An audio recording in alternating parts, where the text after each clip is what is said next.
Damos as boas-vindas a você que escolheu nos acompanhar neste estudo bíblico. Seguimos com a nossa série sobre algumas das cartas de Paulo e hoje nós chegamos à carta de Paulo a Tito. E nós vamos ler algumas passagens e por isso que é importante você ter em mãos a sua Bíblia. E é importante também nós orarmos ao Senhor para que Deus dirija o nosso estudo. Deus e Pai, nós te agradecemos a oportunidade de estudarmos a Tua Palavra. Queremos te pedir que Tu estejas conosco, nos orientando, não apenas no entendimento da Palavra, do Teu ensino, deste estudo, mas que Tu nos ajudes a aplicar aquilo que viermos aprender. Em nome de Jesus, amém. Estamos então no livro de Tito e nós vamos ler alguns trechos que eu selecionei. O primeiro está em Tito capítulo 1, o verso 5. Depois nós veremos no mesmo capítulo 1, verso 10 e 11 e 16, e depois pularemos para o capítulo 2, onde leremos os 8 primeiros versículos. Vamos lá então, abra sua Bíblia e vamos juntos ler esta passagem. Primeira passagem que nós leremos então é Carta de Paulo a Tito, capítulo 1, no verso 5. A palavra nos diz o seguinte: foi por esta causa que deixei você em Creta, na ilha de Creta, para que pusesse em ordem, melhor dizendo, as coisas restantes, bem como em cada cidade constituísse presbíteros, conforme prescrevi a você. Verso 5. Agora vamos ao verso 10 e o 11, onde nós lemos: porque existem muitos, especialmente os da circuncisão, que são insubordinados, falam coisas sem sentido e enganam os outros. É preciso fazer com que se calem, porque andam pervertendo casas inteiras, ensinando o que não devem com a intenção vergonhosa de ganhar dinheiro. Isso é o verso 10 e 11. E no verso 16, lemos o seguinte: afirmam, aqueles dos quais ele estava falando, afirmam que conhecem a Deus, mas o negam por meio do que fazem. É por isso que são abomináveis, desobedientes e reprovados para qualquer boa obra. A epístola a Tito, como nós dissemos, foi escrita pelo apóstolo Paulo. Tito era um jovem gentio grego, filho na fé do apóstolo, que havia se convertido ao evangelho, ao cristianismo, possivelmente no início do ministério de Paulo. A epístola de Paulo a Tito é uma das 4 epístolas ou cartas que nós classificamos como cartas pessoais. As que estão registradas no Novo Testamento. Pode ser que ele tenha escrito outras cartas que não estão registradas, não aparecem no Novo Testamento, mas no Novo Testamento aparecem 4 cartas, uma delas é esta carta ou epístola que Paulo escreveu a Tito. Tito foi um dos ajudantes mais confiáveis e valiosos que o apóstolo já teve. Quando Paulo se defrontava com algum problema, alguma coisa complicada, ele chamava, ele contava com a participação, com a ajuda de Tito. Claramente, Tito tinha a energia e a inteligência emocional e a fibra necessárias para enfrentar e resolver situações difíceis. Há 2 tipos de pessoas, né? As que fazem com que uma situação piore e as que conseguem colocar em ordem o caos e trazer paz à situação que está acontecendo. Tito era desse segundo tipo, desse segundo grupo. Ele era a pessoa certa para ser enviada a um lugar onde houvesse problemas, pois possuía o dom de pacificar, organizar e administrar. Na época da carta, Tito era bispo em Creta. Alguns textos se referem a ele como pastor também, mas bispo no sentido de supervisão. Ele supervisionava as igrejas da ilha e era uma tarefa difícil para as circunstâncias daquela época. Lembrando, então, o bispo era o título usado para quem supervisionava as atividades das igrejas. Esta carta de Paulo, ela está cheia de conselhos práticos ao jovem Tito. com o objetivo de orientá-lo em sua administração, orientá-lo nos desafios que ele estava enfrentando lá na ilha de Creta. Nessa ilha, então, em Creta, ele deveria pôr as coisas em ordem. Essa é a linguagem que nós lemos lá. Ele também deveria constituir presbíteros em cada cidade da ilha. Na carta, as qualificações dos oficiais da igreja são claramente apresentadas. Deveriam ser escolhidos homens de caráter, irrepreensíveis na vida pessoal e fiéis à palavra. Deveriam saber também orientar bem os filhos no caso de tê-los. Isso porque quem não sabe governar a sua própria casa não tem condições de administrar ou de governar as organizações da igreja. Os líderes lá em Creta deveriam ser pessoas de coragem moral e compassivas. Deveriam saber ensinar e encorajar os outros através do ensino. As igrejas de Creta vinham sendo assediadas por mestres de fora. Estes, por ganância, estavam pervertendo casas inteiras. Essa é o que nós lemos ainda há pouco. E por que casas inteiras? O significado de casas inteiras significa dizer as próprias congregações, porque naquela época as igrejas não se reuniam em templos, elas se reuniam aonde? Nas casas das pessoas. Então, quando ele diz que pervertiam as casas inteiras, significa que eles estavam, esses mestres de fora, estavam interferindo, estavam atrapalhando as igrejas que se reuniam naquelas casas. Paulo, então, previne Tito contra esses mestres de fora, que na realidade eles eram hereges, pregavam coisas erradas e atrapalhavam o crescimento do evangelho na ilha de Creta. Paulo chamava esses mestres de fora, que na realidade eram mestres do mal, vamos dizer assim, esses hereges, ele os chamava de abomináveis e de desobedientes, e diz que era necessário fazê-los calar. Com as devidas contextualizações, as exortações de Paulo a Tito, em geral, podem muito bem ser estendidas aos líderes das igrejas atuais e não apenas aos líderes, mas a todos os crentes também. E nós vamos ver isso daqui a pouco. A contextualização é necessária porque as culturas e contextos mudam com o tempo. É importante extrair do texto as lições que sejam relevantes para nós.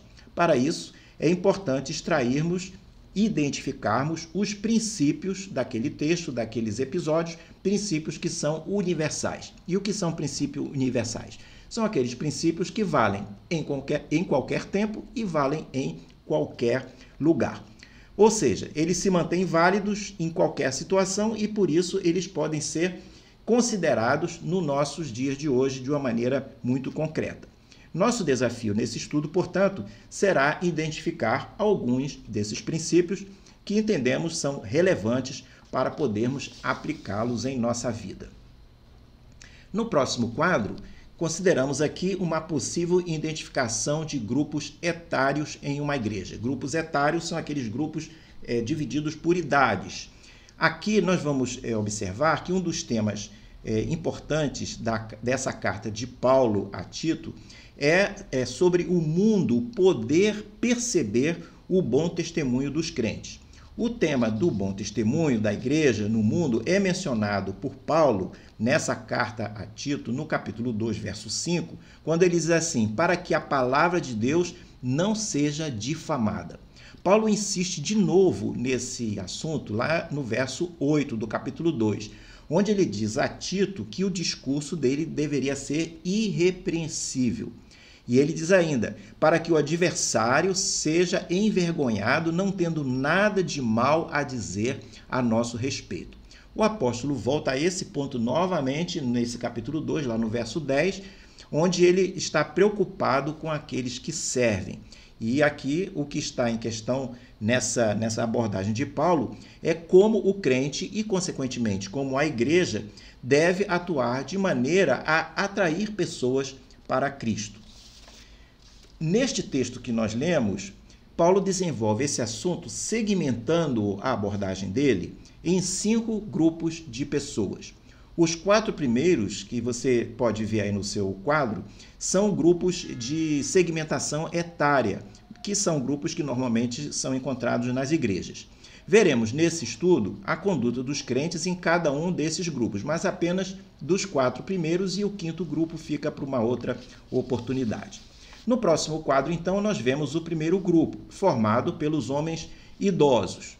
Vale notar que quando um homem chega à senioridade, espera-se que tenha aprendido a escolher aquilo que lhe dá satisfação, mas isso de uma forma sóbria e moderada. Os homens adultos já deverão ter aprendido a ter hábitos bons e saber que certas coisas feitas por impulso ou de forma desenfreada custam muito mais do que valem. Esses homens, né, esses constituintes desse grupo, homens idosos, eles devem ser respeitáveis. A palavra original do grego, que foi utilizada para escrever essa carta, ela tem o sentido de alguém que seja sério e descreve o comportamento daquele que é solene e austero. Não se trata de uma pessoa ranzinza e enjoada, mas sim alguém que consegue vislumbrar o final da sua jornada na Terra. Por isso, vive à luz da eternidade. A pessoa idosa, ela sabe que tem um tempo menor de vida. Na qualidade de crente, ela sabe que deixará esse mundo para viver com o Senhor no céu. A maneira como alguém percebe a estrada da vida diferencia quem é adulto e quem é jovem. O jovem anda por essa estrada, por exemplo, mas quando criança, ele nem sabe que essa estrada existe. Quando ele amadurece, até sabe da estrada, mas na condição de jovem, dificilmente ele consegue ver o final da estrada. Por outro lado, o adulto ou a pessoa mais velha, ela consegue ver de forma cada vez mais clara o final dessa estrada da vida. Quando alguém consegue ver o final da estrada, é porque passou de uma divisória, de um limite que a estrada possui, e a partir dali, quando a pessoa começa a ver o final da estrada, ela então deixou de ser jovem. Então, isso é uma definição que pode, para deixar a gente pensar, que pode nos ajudar a identificar o jovem do adulto, ou do idoso, ou da pessoa mais velha, né? Outro ponto aqui relevante que nós encontramos nesse grupo dos homens mais velhos é que eles devem ser sensatos e prudentes. A palavra original no grego descreve o homem que vive sob controle. Através dos anos, os homens adultos devem ter adquirido a habilidade de saber governar cada instinto da sua vida, cada paixão que ele tem. Mas isso deve ocorrer dentro do lugar que lhe corresponde. Durante a juventude, pode-se perdoar uma certa instabilidade, descuido, negligência, mas com os anos, assume-se que a pessoa madura supera esses pontos e passa a viver com mais sabedoria. Quem não aprendeu a amadurecer através dos anos costuma ter um relacionamento bastante complicado, bastante difícil. Outro ponto relatado que deve caracterizar o homem idoso dentro desse grupo primeiro que nós estamos analisando, é que eles devem ser, conforme a palavra, né? Nós estamos trazendo esses pontos de exortação, que são pontos que Paulo escreveu em sua carta a Tito e nós lemos no início da nossa exposição. Então, esse último ponto desse conjunto, desse grupo selecionado por Paulo, o homem idoso, eles devem, né, quem estiver nesse grupo, devem ser sadios na fé, no amor e na perseverança. O passar dos anos e as experiências da vida fazem com que uma pessoa que realmente vive perto de Cristo se torne sadia na fé. Isso quer dizer que ela passa a ter uma fé mais robusta. Ser sadio no amor, que é outra coisa que é citado na passagem, significa que os anos passados, vividos, devem levar a pessoa a se tornar mais simpática e mais afável, e não assumir o papel de censor, de crítico intolerável ou de buscador de defeitos, não é verdade? Porque tem gente, às vezes até não precisa ser muito mais velho, gente jovem que fica sempre procurando criticar e procurando achar os defeitos. Mas Quem então está amadurecendo na fé vai ficar mais sadio no amor. Então vai abandonar essas práticas de ser intolerável, de ser buscador de defeitos. Além disso, é ruim quando a pessoa mais velha adota uma posição de resistência crescente, ao invés de se tornar mais tolerante e mais simpática frente aos pontos de vista e os equívocos das outras pessoas.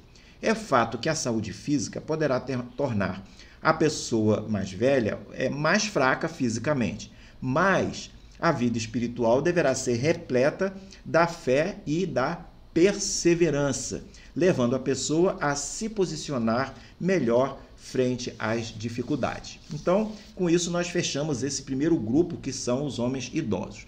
No segundo grupo, no próximo quadro, nós vemos as exortações que Paulo entrega a Tito, que por sua vez é passado às igrejas, às comunidades que haviam lá na ilha de Creta e também acabam chegando até nós. Então, sobre as mulheres idosas. É bem claro que na igreja primitiva, a posição mais honrosa e responsável era ocupada pelas mulheres idosas. As avós afáveis ou as mulheres solteiras mais velhas eram vistas como conselheiras naturais para as jovens em geral. É esperado que a mulher idosa, a quem os anos outorgou serenidade, simpatia e compreensão, tenha uma função própria a cumprir na vida da igreja e na comunidade.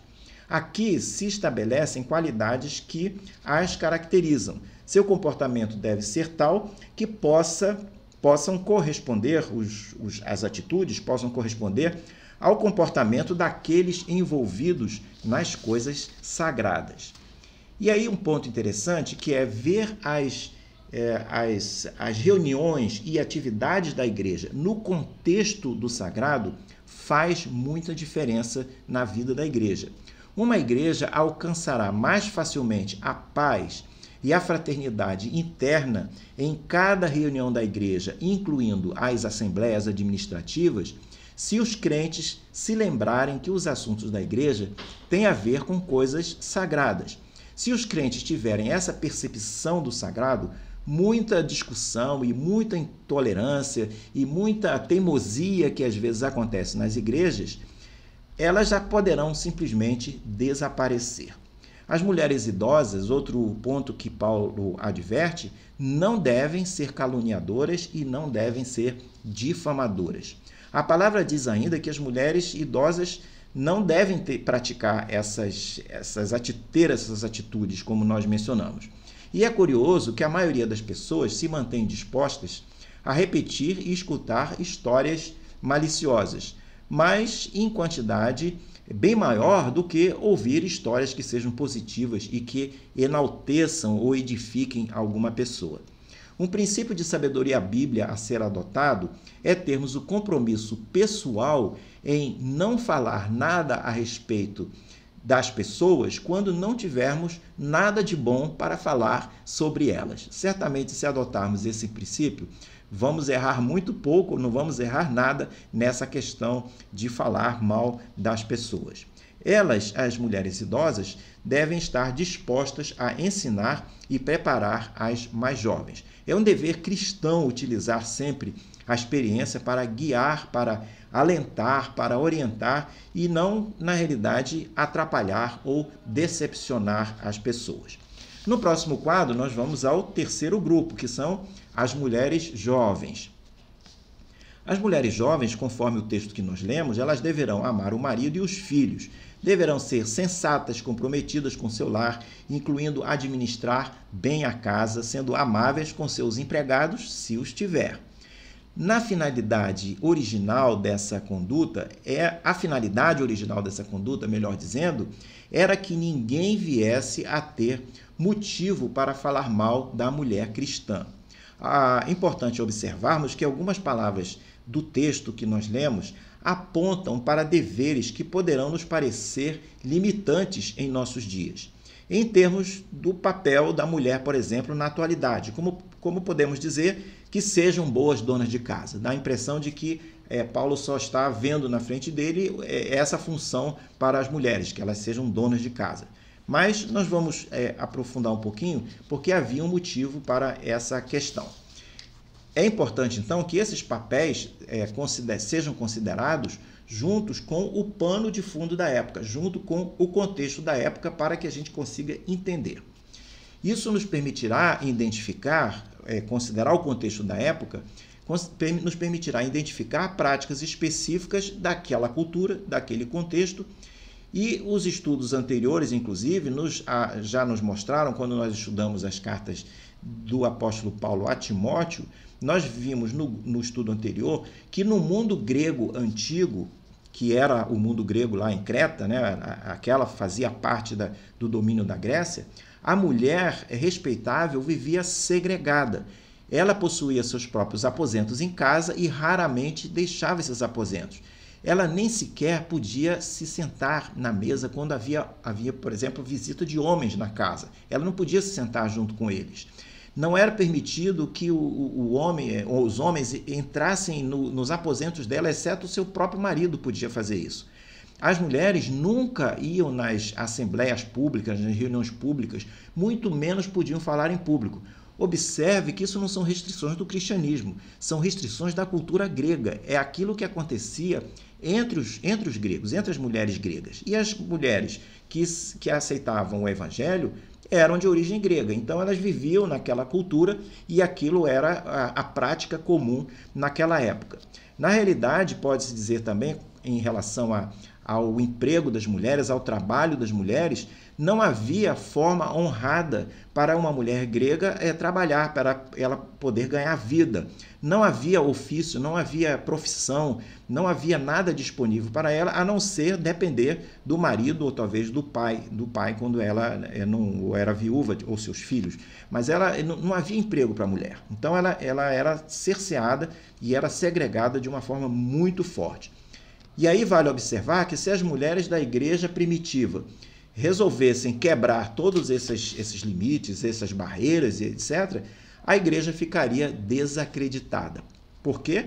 Porque as pessoas passariam a dizer que o cristianismo havia corrompido as mulheres. Então havia uma série de restrições e muitas das palavras que Paulo nos apresenta em relação especificamente às mulheres, não só as mulheres, mas outras coisas também, nós precisamos contextualizar aos nossos dias para podermos entender o que ele realmente está dizendo.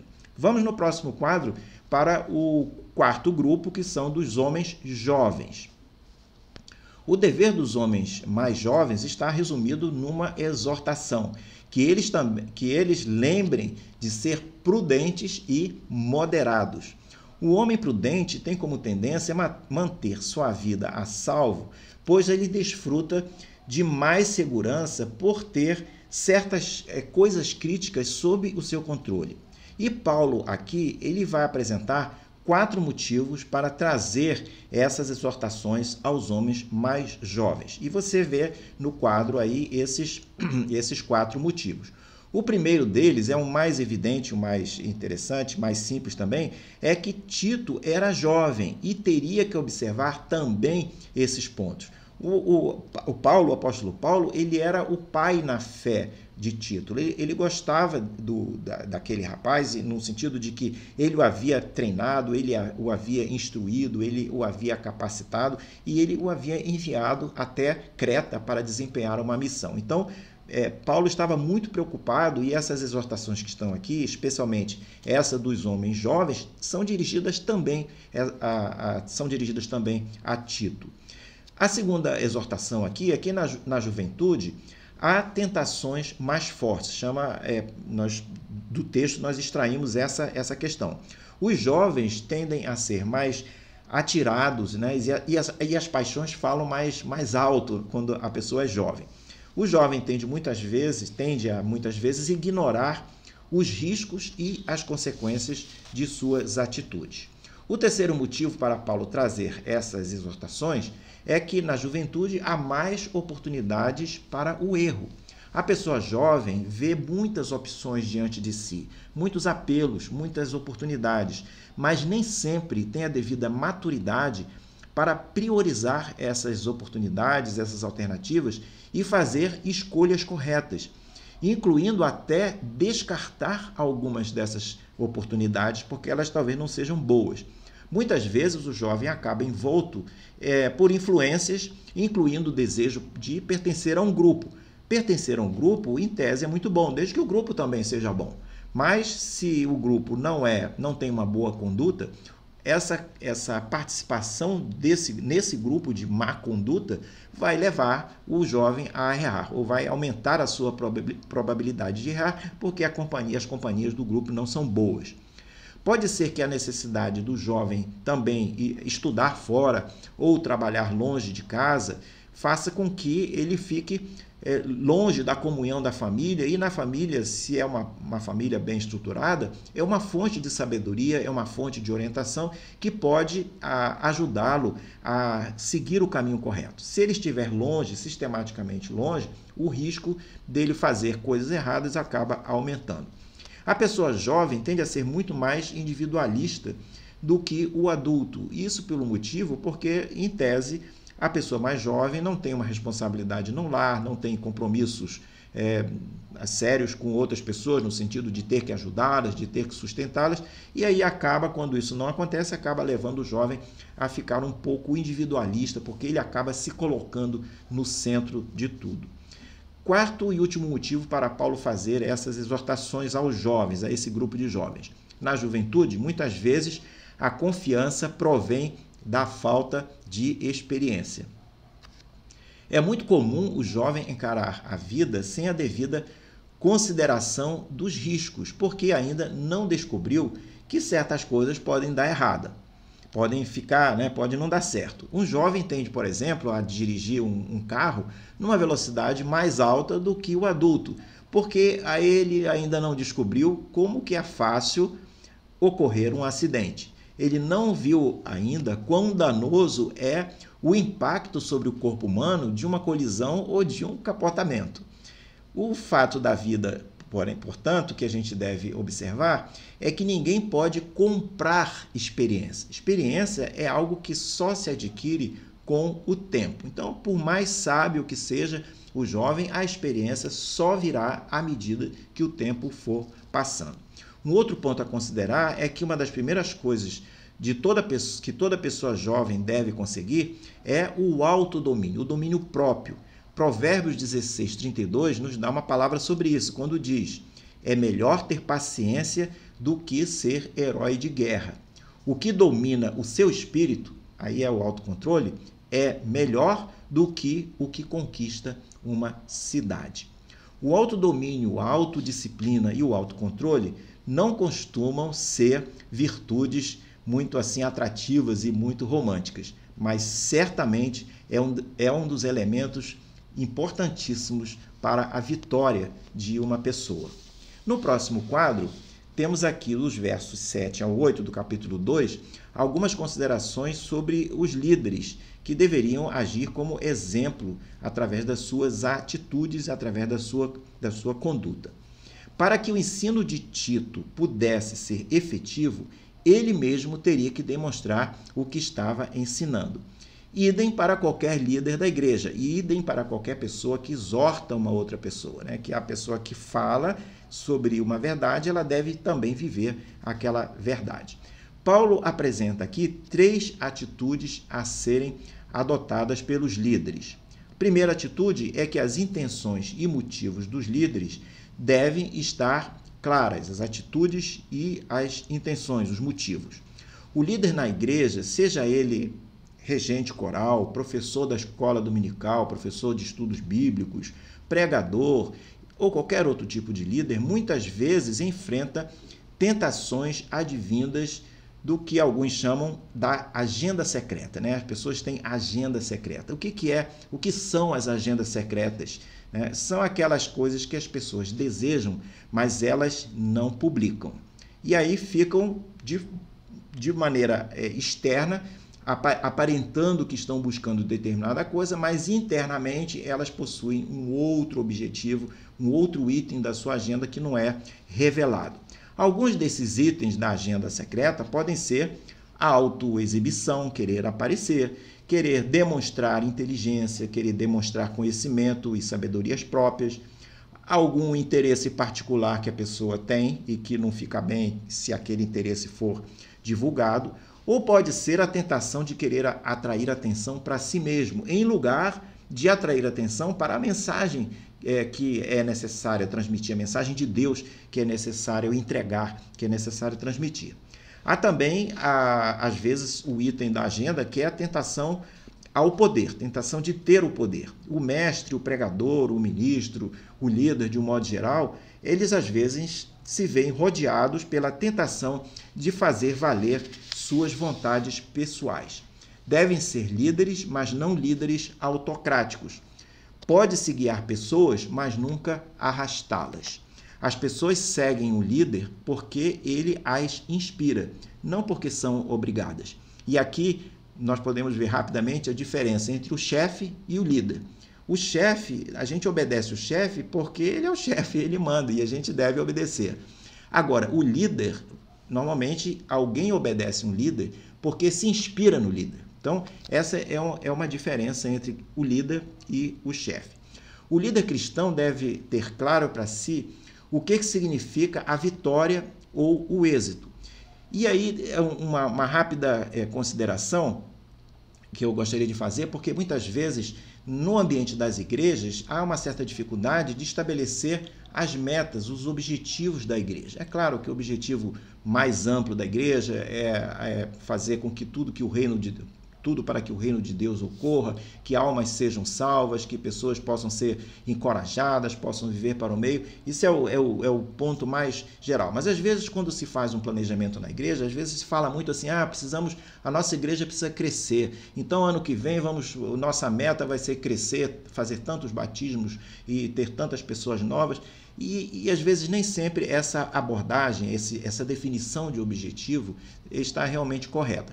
E é muito simples porque, relativamente simples a gente considerar esse ponto, porque a igreja é um organismo vivo, não é verdade? E você, quando tem uma criança diante de você, você não vai chegar para a criança e dizer assim, olha, o seu objetivo esse ano é crescer 4 centímetros. Ninguém faz isso com a criança, né? O objetivo da criança é crescer 4 centímetros. O que se faz? Procura-se tirar do ambiente da criança tudo aquilo que pode atrapalhar o crescimento dela. Vai-se dar todos os elementos para que ela possa crescer, alimentação, orientação, e ela, como organismo vivo saudável, ela vai crescer. A mesma coisa acontece com a igreja. Então, se nós removermos as coisas que atrapalham a igreja, e são várias coisas que atrapalham a igreja, aquela igreja vai se desenvolver. O crescimento da igreja é um dos indicadores do desenvolvimento da igreja. A meta não é só crescer, não apenas aumentar o número de membros, mas tem outros indicadores importantes sobre o desenvolvimento da igreja. Quem se interessar por esse assunto pode ler o livro do Christian Schwartz, que ele fala sobre o desenvolvimento natural da igreja. Por que desenvolvimento natural? Exatamente por essa abordagem de que a igreja é um organismo e há coisas que você poderia fazer, trabalhar para que a igreja tivesse um ambiente propício para que ela se desenvolva plenamente em todas as suas áreas, não apenas no crescimento numérico. Muito bem, seguindo adiante, a terceira atitude que Paulo fala é que o líder deve ser íntegro e reverente. Uma pessoa sem integridade é aquela que tem... Uma pessoa com integridade, vendo o lado positivo, é aquela que tem caráter e que possui uma conduta ética, honrosa e educada.